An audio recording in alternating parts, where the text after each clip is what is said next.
Welcome back to the channel guys. आज हम लोग बात करेंगे इंडिया और बांग्लादेश को लेके।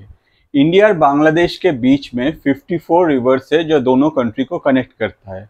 क्योंकि बांग्लादेश एक टाइम में इंडिया का ही पार्ट था। आज भले ही बांग्लादेश एक अलग कंट्री है और बांग्लादेश का जो इकोनॉमी है वो अच्छी तरह से ग्रो कर रहा है, जो कि हम लोग के लिए एक अच्छी बात है। इंडिया और बांग्लादेश का रिलेशन बहुत ही अच्छा है, ना कि इंडिया और पाकिस्तान का रिलेशन जैसे इसका पूरा ऑपोजिट है। On the other side Bangladesh में कभी भी कुछ ज़रूरत पड़ता है या फिर बांग्लादेश को अगर टेक केयर करता है कोई कंट्री ऑल ओवर वर्ल्ड में, तो वो हम लोग कह सकते हैं कि इंडिया है। आज के डेट में इंडिया और बांग्लादेश के बीच में बहुत सारा रिवर्स में एक one of the most famous river है जो है तीस्ता रिवर। इंडिया में Teesta river round about 305 kilometre है और जब ये बांग्लादेश एंटर करता है तो बांग्लादेश में ये राउंड अबाउट 110 किलोमीटर के आसपास है। तो इस हिसाब से अगर देखा जाए कि अगर बांग्लादेश में ये जो रिवर है, ये बांग्लादेश एक छोटा सा कंट्री है और ये रिवर का जो पानी है ये one of the most important part है बांग्लादेश का जो एग्रीकल्चर है या फिर बांग्लादेश का जो पानी का जरूरत है वो फुलफिल करने के लिए। कुछ दिन पहले हम लोगों का पीएम श्री नरेंद्र मोदी जी अपना थर्ड टर्म का जब शपथ ले रहे थे तो हम लोग का जो नेबरिंग कंट्रीज है एक्सेप्ट पाकिस्तान सबको इन्विटेशन गया था, जिसमें बांग्लादेश के जो पीएम है शेख हसीना जी वो भी आए थे। उसके बाद भी अगर हम लोग देखें कि शेख हसीना जी इसके बाद भी इंडिया विजिट किया है और इससे एक चीज़ पता चलता है कि बांग्लादेश और इंडिया का रिलेशन कितना अच्छा है। क्योंकि मोदी जी का जो थर्ड टर्म है उसका शपथ के बाद पहला कोई कंट्री का जो हेड है वो इंडिया अगर विजिट किया है वो है बांग्लादेश। और शेख हसीना जी के तरफ से बोला गया है कि भाई हम लोग के पास ये जो हम लोग का जो रिवर्स है, ये रिवर्स का जो पानी है ये हम लोग का बहुत सारा कुछ यूज में होता है। फॉर एग्जाम्पल फार्मिंग के लिए, फॉर एग्जाम्पल पीने के पानी के लिए, फॉर एग्जाम्पल अगर आप देखें तो डिफरेंट टाइप ऑफ जो यूसेज है, पानी का यूसेज है या फिर वैल्यू क्या है, ये तो आज हम लोगों को पता ही चलता है दिल्ली में जो हालत चल रहा है। साथ ही साथ इंडिया में बहुत सारा सिटीज है जो इन फ्यूचर में बहुत ही जल्दी जहाँ पानी जो है वो खत्म हो जाने वाला है, तो इस रिलेटेड बहुत सारा स्टेप लिया गया है। तो वो एक अलग टॉपिक है। आज बात करते हैं बांग्लादेश को लेके। तो बांग्लादेश का जो पीएम है उनका कहना था कि भाई हम लोगों के यहाँ हम लोग को एक पर्टिकुलर अमाउंट ऑफ पानी चाहिए। अब देखिए जब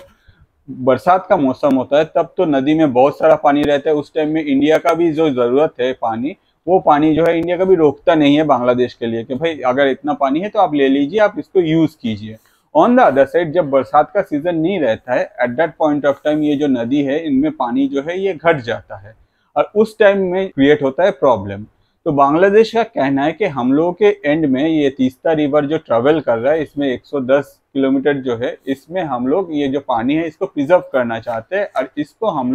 हम लोग का जरूरत के हिसाब से यूज करना चाहते हैं। तो ये जो प्रोजेक्ट है ये एक one of the most important project है बांग्लादेश के लिए। ऑन द अदर साइड ये प्रोजेक्ट इंडिया के लिए भी इम्पोर्टेंट है क्योंकि इंडिया से जो पानी छोड़ा जा रहा है at that point of time India का जो यूसेज है उसके बाद जो पानी छोड़ा जा रहा है वो पानी आगे जाके बांग्लादेश में यूज हो रहा है। तो ये जो इंडिया में जो पानी यूज हो रहा है वो पानी कैसे यूज हो रहा है, on the other side India का जो यूसेज है वो सारा डेटा, साथ ही साथ बांग्लादेश में जो यूज होगा वो कंप्लीटली कंट्रोल करना, या फिर अगर बांग्लादेश के तरफ से जो पानी यूज हो रहा है उस पानी को सही तरह से बांग्लादेश का जो ग्रोथ है या फिर बांग्लादेश में जो रहते हैं जो सिटीजन है उन लोगों के लिए यूज करना, ये एक मोस्ट इम्पोर्टेंट पार्ट। तो शेख हसीना जी के तरफ से एक प्रस्ताव दिया गया जिसमें कहा गया कि भाई हम लोग के एंड से अगर आप ये जो प्रिजर्वेशन है ये करते हैं, ये जो मतलब प्रिजर्वेशन इसको लेकर बांग्लादेश बहुत पहले से ही सोच रहा था और चाइना पहले ही शेख हसीना जी को बोला था कि भाई हम लोग ये काम कर लेते, हम लोग आते हैं आपके मतलब कंट्री में, हम लोग आपके वहाँ प्लांट सेटअप करते हैं और ये जो कंट्री में जो पानी आ रहा है इसका जो प्रिजर्वेशन है ये हम लोग करेंगे, इसके लिए आपको एक सर्टेन अमाउंट हम लोग को पे करना पड़ेगा। एक चीज समझिए, चाइना का जो प्रस्ताव था उसमें मेन चीज है कि चाइना को बांग्लादेश में घुसना है। साथ ही साथ अगर इंडिया से पानी बांग्लादेश में जाता है तो चाइना को वो डेटा मिलता है कि भाई इंडिया किस टाइम में कितना पानी यूज कर रहा है, कितना छोड़ रहा है, कितना रख रहा है अपने पास और ये क्यों रख रहा है। तो ये जो डेटा है ये चाइना के पास चला जाता और ये इंडिया के लिए अच्छी बात नहीं है। और इंडिया के तरफ से ऐसा ही एक स्टेप लिया गया। इंडियन गवर्नमेंट बोला कि भाई आप लोगों का जो ये प्रॉब्लम है इसको रिजॉल्व करने के लिए हम लोग इंडियन गवर्नमेंट आगे जाएंगे और हम लोग इसमें जो प्रॉब्लम है इसको सॉर्ट आउट करेंगे। इंडियन गवर्नमेंट के तरफ से एक टीम बनाया जाएगा, वही टीम आगे जाके बांग्लादेश विजिट करेगा और ये जो 100 किलोमीटर है जो कि तीस्ता रिवर जब बांग्लादेश में ट्रेवल करता है उसमें कहाँ क्या बनाया जाएगा या फिर कैसे ये जो पानी है इसको प्रिजर्व करके आगे और भी यूज़ किया जा सकता है बांग्लादेश के लिए, उसके लिए पूरा प्रोजेक्ट बनाएगा और बांग्लादेश में ये प्रोजेक्ट आगे जाके इंडिया जो है वो सेटअप करेगा। इससे नॉट ओनली बांग्लादेश का फायदा होगा, साथ ही साथ इंडिया का भी फायदा होगा, क्योंकि इंडिया के पास जब पानी एक्सेस रहता है या फिर इंडिया के पास जब पानी कम रहता है, at that point of time India को बांग्लादेश के लिए एक अच्छा मैनेजमेंट रहेगा। अगर पानी का मैनेजमेंट वहाँ अच्छा होता है तो बांग्लादेश के लिए इंडिया को सोचना नहीं पड़ेगा कि भाई मेरे पास नहीं है, मुझे मगर फिर भी इतना छोड़ना पड़ेगा पानी। अगर मैनेजमेंट अच्छा रहा तो पानी का जो यूसेज है वो हमेशा अच्छी तरह से किया जाएगा, जिसमें बांग्लादेश का इकोनॉमी जो है उसको भी सपोर्ट मिलेगा, साथ ही साथ इंडियन इकोनॉमी जो है, अगर इंडियन इकोनॉमी को भी इसमें सपोर्ट मिलेगा। चाइना ने अपने तरफ से बहुत साल पहले इसको लेके एक बांग्लादेश को प्रस्ताव दिया था कि हम लोग ये कर सकते हैं, और जब देखा कि बांग्लादेश चाइना को एंटरटेन नहीं कर रहा है तो चाइना की तरफ से ये रिवाइज्ड प्रपोजल आ गया, कुछ मतलब साल पहले का बात है, कि बोला कि भाई हम लोग ये पूरा जो प्रोजेक्ट है ये $1 बिलियन में कंप्लीट कर देंगे, बस आप हम लोग को परमिशन दीजिए और हम लोग ये प्रोजेक्ट जो है आपका ये काम कर देंगे। मगर बांग्लादेश के साथ आज भी इंडिया का जो रिलेशन है ये काफ़ी अच्छा है, और इसीलिए बांग्लादेश के जो पीएम है वो चाइना को अलाउ नहीं किया। ऑन द अदर साइड वो इंडिया के साथ बात किया और इंडियन गवर्नमेंट के साथ मिलके आगे जाके बांग्लादेश में ये प्रोजेक्ट सेटअप होने वाला है, जिससे तीस्ता रिवर का जो पानी है उसको अच्छी तरह से प्रिजर्व किया जाएगा बांग्लादेश में, और उसके बाद उसको बांग्लादेश का जैसा ज़रूरत है उस हिसाब से यूज़ किया जाएगा। ये एक वाटर मैनेजमेंट प्रोग्राम होने वाला है जो आगे जाके बांग्लादेश में सेटअप किया जाएगा बाय इंडियन गवर्नमेंट, जिससे इंडिया का भी फायदा होगा, साथ ही साथ बांग्लादेश का भी फायदा होगा। इसके अलावा भी 1996 में बांग्लादेश के साथ इंडिया का एक ट्रीटी ऑलरेडी साइन हुआ है रिगार्डिंग गंगा वाटर, और ये ट्रीटी जो था ये 30 साल का था, मतलब ये ट्रीटी जो है अभी एक्सपायर करने वाला है। तो शेख हसीना का कहना था कि भाई आप जो ये ट्रीटी है ये एक्सपायर करने वाला है, इसको हम लोग फिर से रिन्यू करते हैं और फिर नेक्स्ट टर्म के लिए आगे चलते हैं। तो इसके लेके भी बात हुआ कि आगे जाके ये ट्रीटी का क्या करना है, और दोनों कंट्री अपना जो मतलब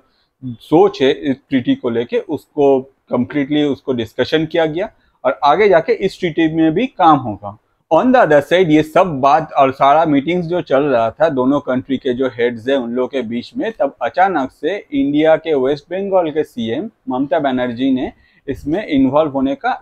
मतलब इच्छा जो है वो जाहिर किया। ममता बनर्जी का कहना था कि ये जो रिवर है ये इंडिया के वेस्ट बंगाल होके बांग्लादेश में एंटर कर रहा है, इसीलिए अगर ऐसा कुछ डिस्कशन हो रहा है वाटर को लेके तो उसमें हम लोगों को भी इन्वॉल्व किया जाए, क्योंकि हम लोग अगर नहीं इन्वॉल्व होंगे तो हम लोग को पता नहीं चलेगा एग्जैक्टली क्या हो रहा है या फिर गवर्नमेंट क्या स्टेप लेने वाला है। इसीलिए वेस्ट बंगाल को इसमें इन्वॉल्व कीजिए और वेस्ट बंगाल को आगे जाके जब भी मीटिंग होगा उसमें बुलाइए, फिर क्या मीटिंग हो रहा है क्या डिसीजन हो रहा है उसमें हम लोग भी रहना चाहेंगे। और ममता बनर्जी ने अपने तरफ से एक चिट्ठी लिखा प्रधानमंत्री श्री नरेंद्र मोदी जी को, जिसमें अपना जो इच्छा है वो जाहिर किया है। ऑन द अदर साइड अगर हम लोग पास्ट में जाके देखें, मनमोहन सिंह का गवर्नमेंट जिस टाइम में था उस टाइम में भी बांग्लादेश और इंडिया के बीच में ये जो रिवर रिलेटेड जो वाटर है इसको लेके एक ट्रीटी साइन होने वाला था। अचानक से ममता बनर्जी उसमें एंट्री लिया और ममता बनर्जी के हिसाब से ये जो ट्रीटी था ये सही नहीं हुआ, इसीलिए बांग्लादेश के साथ ममता बनर्जी के वजह से इंडिया का वो ट्रीटी उस टाइम में साइन नहीं हुआ। और आज के डेट में जब ऐसा ही ट्रीटी फिर से होने वाला है, at that point of time Mamata Banerjee जो है उसमें फिर से इन्वॉल्व होना चाह रहा है, क्योंकि वेस्ट बंगाल से होके ये रिवर बांग्लादेश में जाता है। और होपफुली इस बार जो ये ट्रीटी है ये ज़रूर साइन होगा, ये टोटल जो प्रोग्राम है ये कम्प्लीटली हो जाएगा। चाइना का जो मंसूबा है, चाइना का जो सोच है कि भाई हम लोग जाएंगे और हम लोग सारा डेटा निकालेंगे, हम लोग बांग्लादेश में भी घुस जाएंगे और वहाँ भी इंडिया के अगेंस्ट में कुछ ना कुछ कोशिश करेंगे, तो ये जो है ये इस बार होने वाला नहीं है। भले ही शेख हसीना जो बांग्लादेश के पीएम हैं वो कुछ दिन में चाइना टूर में जाने वाला है, मगर उससे पहले वो इंडिया के पीएम के साथ मिलके ये जो प्रोजेक्ट है ये फाइनल कर दिया है। और इन फ्यूचर हो सकता है कि बहुत ही जल्दी हम लोगों को इस प्रोजेक्ट में कुछ मूवमेंट दिखे। जैसे ही कुछ मूवमेंट दिखेगा मैं आप लोगों को हाईलाइट कर दूंगा या फिर आप लोगों के लिए एक अलग सा वीडियो बना दूंगा। अगर आपको ऐसे ही करंट अफेयर्स में इंटरेस्टेड है, अगर आपको ऐसे ही लगता है कि हम लोगों के देश में क्या हो रहा है या फिर देश के आसपास दुनिया में क्या हो रहा है ये सब जानना है, तो आपको मैं रिक्वेस्ट करूंगा, अगर आप ये वीडियो यूट्यूब चैनल में नहीं देख रहे तो मेरा यूट्यूब चैनल ATANU_PAUL अतनु पाल को सब्सक्राइब कीजिए। वहाँ बहुत सारे इंटरेस्टिंग टॉपिक में आपको हर रोज़ वीडियो मिलने वाला है। साथ ही साथ अगर आपको आप फेसबुक में मुझे देख रहे हैं तो ये वीडियो को अगर आप पसंद करते हैं प्लीज़ अपने दोस्तों के साथ शेयर कीजिए। कुछ जानना है तो कमेंट कीजिए, मैं ज़रूर उसको रिवर्ट बैक करूँगा। आज के लिए इतना ही। मैं अतनु, थैंक यू।